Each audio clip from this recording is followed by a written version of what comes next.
Hello बच्चों, let's read the question. The question is a proton and an alpha particle enters in a uniform magnetic field which is perpendicular with the same speed. If proton takes 20 microsecond to make 5 revolution, then the periodic time for alpha particle would be.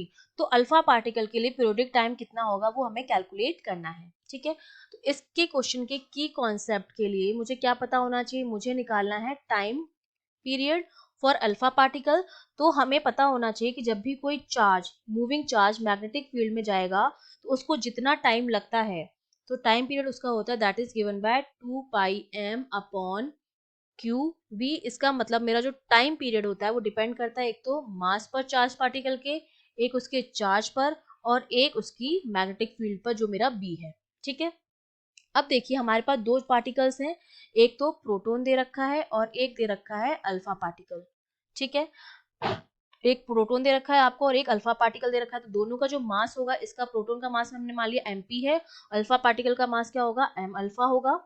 Similarly जो charge है, proton का charge मैंने मान लिया qp है और alpha particle का जो चार्ज है वो हमने मान लिया q अल्फा है. ठीक है, और मैग्नेटिक फील्ड जो हमको दे रखा है यूनिफॉर्म दे रखा है, तो ये तो हमारा क्या रहेगा, दोनों के लिए सेम रहेगा. तो मैं यहाँ से अगर निकालूं तो मेरा जो टाइम पीरियड होगा वो कौन कौन सी चीजों पर डिपेंड कर रहा है, एक तो m पर डिपेंड कर रहा है और एक q पर डिपेंड कर रहा है. 2 पाई तो कांस्टेंट है और b मेरा जो है यूनिफॉर्म दे रखा है, तो ये भी क्या हो जाएगा, सेम हो जाएगा. तो सबसे पहले तो मैं अगर फॉर्मूला बनाऊं यहाँ से तो मेरा हो जाएगा t proton upon t alpha.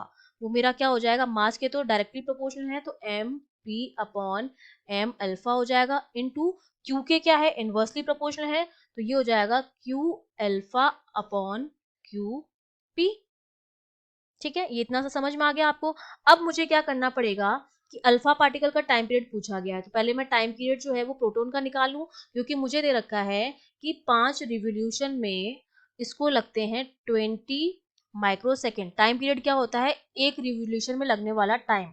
जिस पॉइंट से स्टार्ट किया है पार्टिकल ने, अगर वो वापस उस पॉइंट पर आ जाता है तो वो होता है हमारा 1 रिवोल्यूशन, और उसमें जो टाइम लगता है वो हमारा होता है t, that is your time period. तो मैं एक रिवोल्यूशन का जो टाइम निकालूंगी वही मेरा टाइम पीरियड होगा. तो कितना आ जाएगा प्रोटॉन के लिए, 20 अपॉन 5, तो ये मेरे पास हो गया 5 माइक्रो सेकेंड. ये मेरे पास आ गया है टी पी की वैल्यू. ठीक है, प्रोटॉन के लिए वैल्यू आ गई है, तो ये मैं वैल्यू यहाँ पर पुट कर दूं, ये हो जाएगा 5 micro second upon T alpha मुझे निकालना है. अब बारी आएगी एम पी और एम अल्फा की. मैं जानती हूँ कि प्रोटॉन का मास होता है पी और अल्फा पार्टिकल जो होता है उसको हम लिखते हैं 2he4 से. तो मतलब इसका जो मास होता है वो प्रोटॉन के मास का क्या होता है, 4 टाइम्स होता है. तो इसको मैं लिख देती हूँ 4 m p into q alpha जो होता है वो हमें लिखना है. तो ये जो होता है ये ट्वाइस ऑफ प्रोटॉन होता है. ठीक है, मास जो होता है वो 4 टाइम्स ऑफ प्रोटॉन होता है और जो चार्ज होता है वो 2 टाइम्स ऑफ प्रोटॉन होता है. इसको मैं लिख सकती हूँ 2qp अपॉन qp. तो mp से mp कट हो जाएगा, qp से qp कट हो जाएगा. तो अगर मैं t अल्फा की वैल्यू कैलकुलेट करूंगी तो t अल्फा मेरे पास आता है ट्वाइस ऑफ tp के बराबर आता है, मतलब ट्वाइस ऑफ 2 इंटू 5 के बराबर आता है.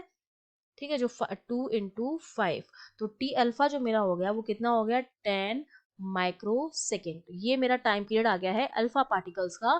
That means third option is correct. I hope you understood well. All the best.